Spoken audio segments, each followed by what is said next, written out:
कभी मैं जागा सपना, कभी मैं खोया सा सच, कभी मैं साथी सबकी, कभी मैं अपना ही रब।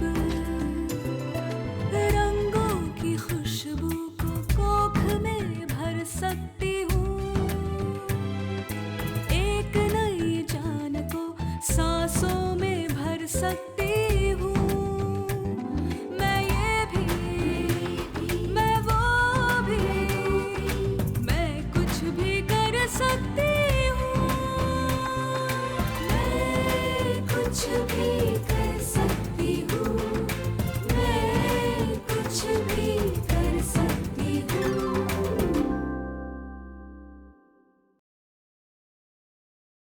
मानवता अस्पताल को तुम्हारी जरूरत है डॉक्टर स्नेहा, यहाँ रुक जाओ। मैं ये कहानी तमाम लोगों तक पहुंचाना चाहती हूँ ताकि कई मासूम बच्चों की जिंदगी तहस नहस होने से बच जाए। कोर्ट का फैसला है कि दिगंबर को बेल नहीं होगा। सुबह आंखें खोलो, स्नेहा, तुम्हारे जाने की कोई उम्मीद नहीं। सुमन, 12 साल की छोटी सी उम्र में सुमन की शादी कर दी गई और 14 साल में उसने दम तोड़ दिया। कारण उसके पति का उसके साथ जबरन यौन संबंध, जो उसका शरीर बर्दाश्त नहीं कर पाया।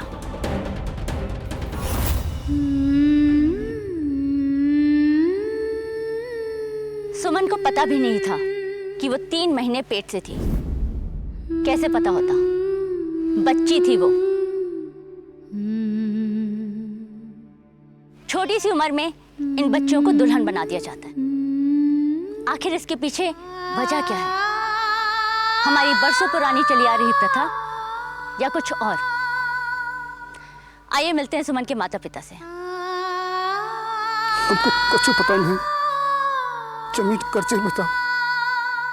अगर हम जमींदार के पैसे नहीं चुकाते तो हमारी चमड़ी उधेड़ देता वो। यानी कमलेश चौधरी ने आपके कर्जे के बदले सुमन से ब्याह किया, है ना? छोड़ेंगे नहीं हमको, हमारा गला घोट के भी हमसे पैसे निकलवाएंगे। हमको कुछ नहीं समझ में आ रहा है कि पैसा देंगे तो देंगे कहाँ से, कैसे देंगे?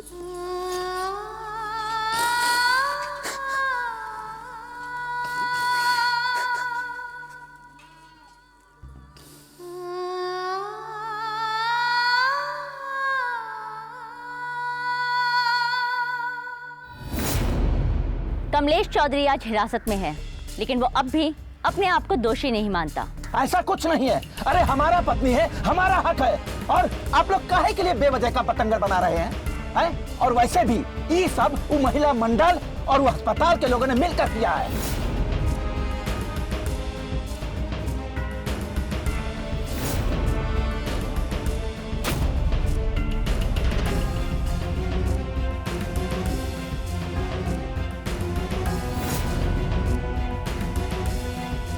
और ये तो न्याय के समय पता चल जाएगा क्या दूध का दूध और क्या पानी का पानी है। सच्चाई के लिए हम लड़ाई लड़ लेंगे, देखेंगे कौन क्या होता है। हम लोगों का काम केवल हंगामा करना है नहीं, जो गलत है उसे उजागर करना है। हम अडिग हैं और रहेंगे। हमारे अस्पताल में हर तीसरे दिन इस तरह के केसेस आते हैं। इतनी छोटी लड़कियां ये संबंध या बच्चे जनने के लिए तैयार नहीं होती। महिला मंडल के दबाव और मानवता अस्पताल के सहयोग से कम सुमन के पति को हिरासत में ले लिया गया। सुमन की कहानी से ये बात तो साफ जाहिर है कि सिर्फ प्रथा ही नहीं बल्कि और भी कारण हैं जिनकी वजह से माँ बाप छोटी उम्र में बच्चों की शादी कर देते हैं। सुमन की कहानी में दोषी है गरीबी, बाल विवाह का एक बड़ा कारण।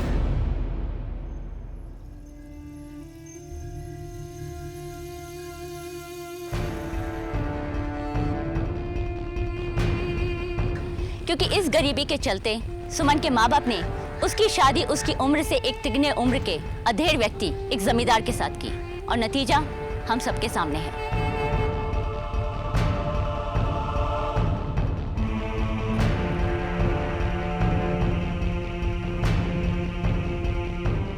सुमन की तरह घूंघट में छुपी और भी कई मासूम जिंदगियां हैं, जिनकी कहानी हम आपके सामने लाने की पूरी कोशिश करेंगे, लेकिन सुमन की कहानी हम भूलने नहीं देंगे।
तुम्हारी ये कहानी दुनिया के सामने आनी ही चाहिए। Thank you so much sir.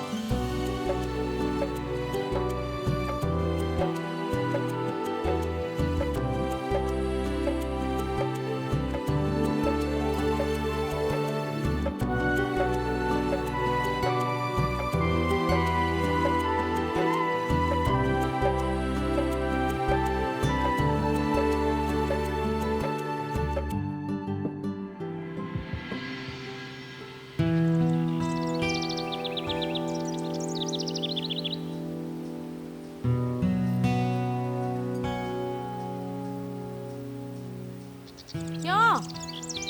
तुम लोगों ने कुछ सोचा? किस बारे में? पड़ोसी के बारे में? सीधे सीधे बताइए ना दीदी। और अगर आप प्रीता के बारे में बात कर रही हैं तो हम बस इतना ही कहेंगे कि फिर से शुरू मत कीजिए। हमारा मुंह बंद करवाना आसान है, लेकिन बाहर वालों का कैसे मुंह बंद करवाओगे? अरे घर में जवान लड़की बैठी है, कोई मतलब ही नहीं है उससे। प्रीता का अभी रिजल्ट आना बाकी है और वो आगे पढ़ना चाहती है, और हम उस पर शादी ब्याह का बोझ अभी नहीं लादना चाहते। ये पट्टी भी ना स्नेहा नहीं पढ़ाई होगी उसको।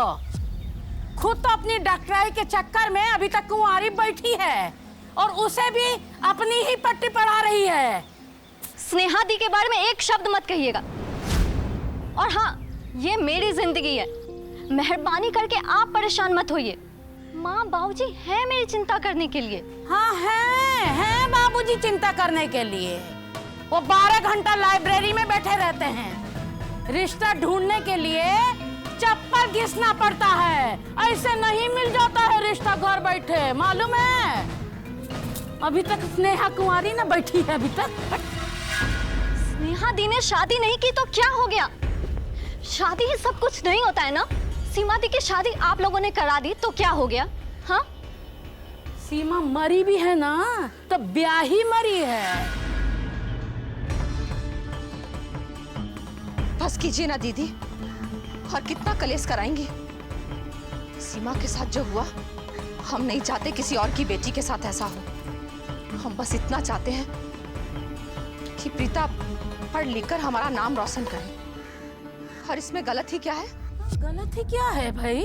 गलत तो हम हैं। तुम लोग तो हमेशा सही होते हो।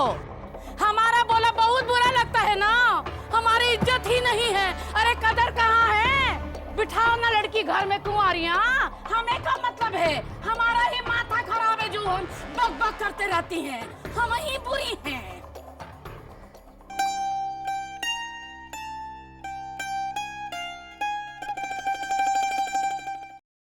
मिस्टर माथुर, आपकी क्वालिफिकेशन तो काफ़ी अच्छी है, लेकिन इससे पहले आपने जहाँ जहाँ भी काम किया है वहाँ से आपको टर्मिनेट कर दिया गया।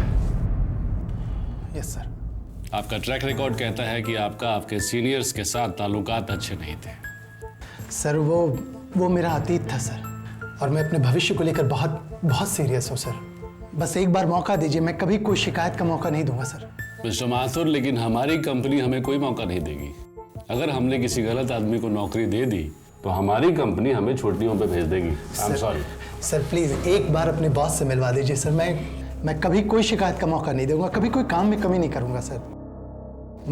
मुझे इस नौकरी की जरूरत है सर। एक मौका दीजिए सर। मैं हाथ जोड़ता हूं सर। ठीक है, कम। सर, ही इज पूरब। आप यहाँ के? अरे आप यहाँ कैसे? मैं इंटरव्यू देने आया था। Oh really? आप लोग जानते हैं एक दूसरे को? Sir, he is a well qualified person. काफी अच्छी बायोडाटा है इनकी।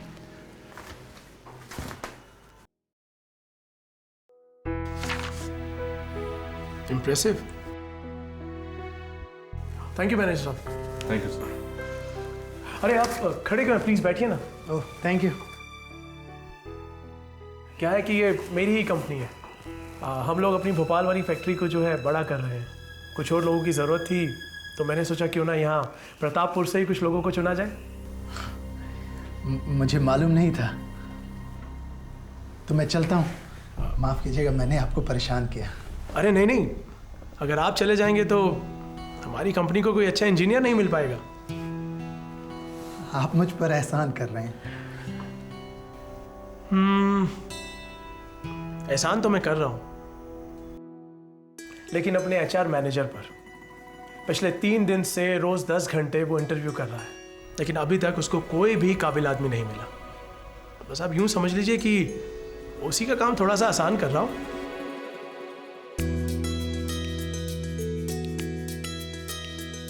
देखिए पूरब, मैं जानता हूं कि इस वक्त आप क्या सोच रहे हैं। रिश्तेदारी नहीं, आपकी काबिलियत के दम पर आपको ये जॉब ऑफर कर रहा हूं मैं। पूरब, तुम्हारा अतीत तुम्हारे भविष्य को नहीं रोक सकता। तुम आगे बढ़ो तो सही। Congratulations for the new job.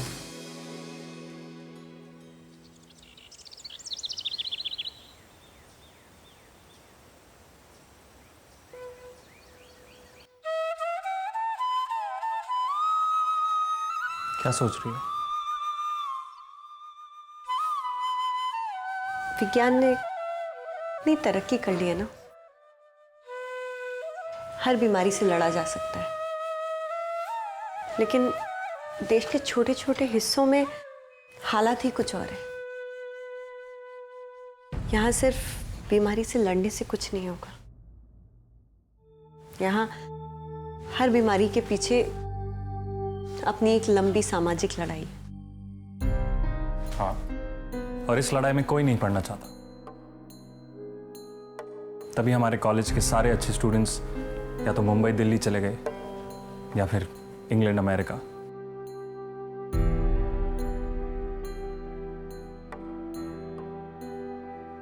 वैसे तुमने क्या सोचा है? कब जा रही हो मुंबई वापस? जाना तो होगा, बहुत कुछ छोड़कर आई हूं वहां। मेरा छोटा सा घर, मेरी नौकरी, मेरे दोस्त, मेरे पेशेंट्स और बहुत कुछ। बहुत जल्दबाजी में निकलना पड़ा वहां से। जानती नहीं थी कि यहाँ इतने दिन रुकना पड़ जाएगा। और वैसे भी अब तो यहाँ सब कुछ संभल चुका है। तुम्हें लगता है यहाँ सब कुछ संभल गया?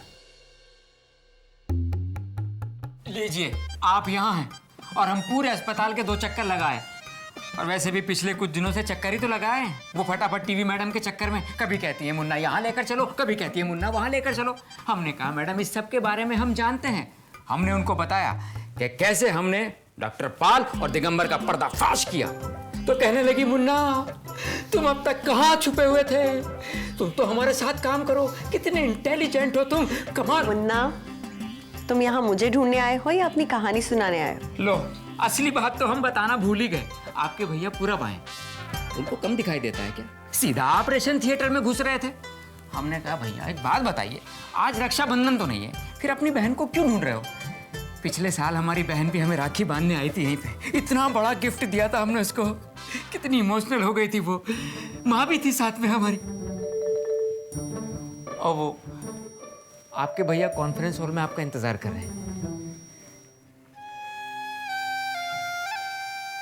इन्हें यहाँ आए हुए कुछ ही दिन हुए हैं, लेकिन ऐसा लगता है जैसे हम इन्हें बरसों से जानते हैं, है ना सर? अरे हम तो भूल ही गए, वो फटाफट टीवी मैडम ने बुलाया था हमें। ओह,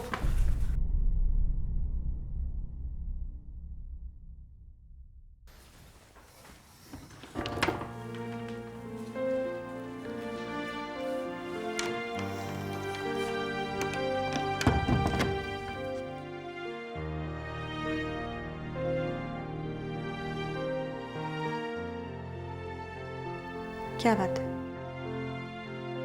तुम्हें इतने दिन आए हुए हो गए, हमने अभी तक एक बार भी ठीक से बात नहीं की। बोलो, क्या बोलना है? स्नेहा, उस दिन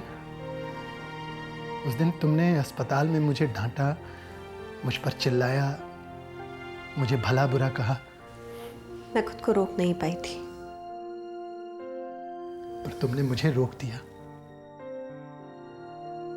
मैं खुद से ही भटक गया था। पता नहीं किस नर्क के रास्ते निकल पड़ा था, पर तुमने मुझे रोक दिया। जानती हो स्नेहा, बचपन में जब एग्जाम के रिजल्ट आते थे तो बाबूजी का बस एक ही राग होता था, स्नेहा की तरह नंबर लाओ, उससे कुछ सीखो, उसकी तरफ पढ़ो। स्नेहा स्नेहा स्नेहा। और मुझे क्या लगता था मालूम? मुझे लगता था कि क्या स्नेहा ही इस घर में सब कुछ है, मैं कुछ नहीं।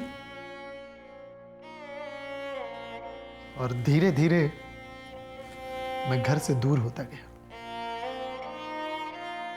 फिर तुमसे दूर हो गया,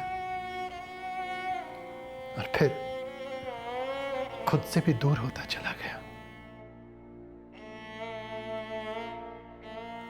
लेकिन जिन जिम्मेदारियों से मैं भागता रहा हूं, उन्हें अब गले लगाना चाहता हूं। स्नेहा, बैठो।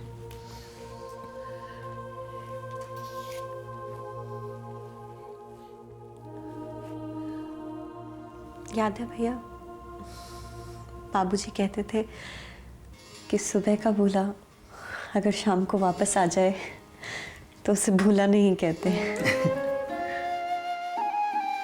मुझे गर्व है अपने भाई पर, बिल्कुल बचपन की तरह, जब बुआ जी हमें डांटती थी और तुम कहते थे मेरी स्नेहा को कोई कुछ नहीं कहेगा।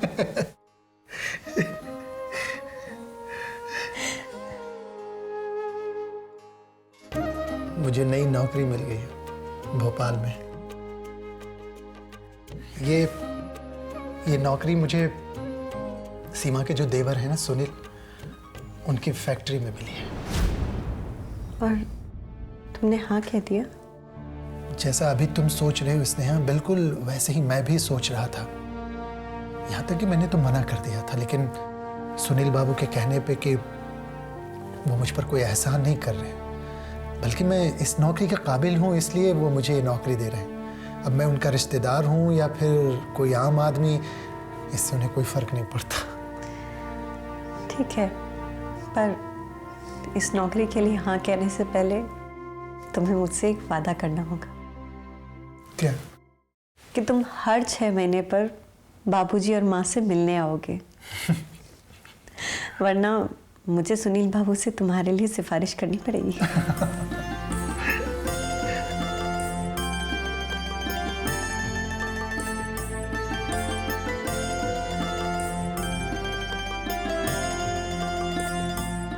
हाँ, अगले हफ्ते के लिए देखिए मेरा मुंबई जाना बहुत ज़रूरी है, प्लीज़ आप एक बार सारी फ्लाइट्स चेक कर लीजिए। हाँ जी, जी हाँ बिल्कुल। हाँ मैडम आप बाहर मत निकलिए, अंदर ही रहिए, हम पुलिस को खबर करते हैं। ना क्या हुआ? क्या हुआ? सुमन के केस में आपने अपने बहुत सारे दुश्मन बना लिए। हमें तो लगता है कमलेश चौधरी का ही आदमी है। रुको मैं देखती हूँ। नहीं मैडम आप बाहर मत जाइए।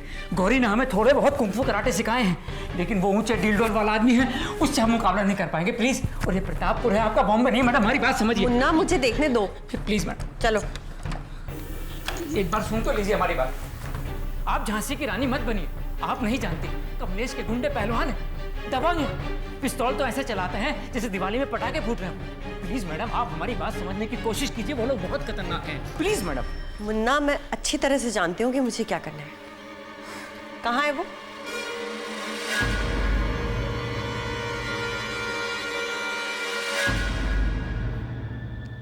हेलो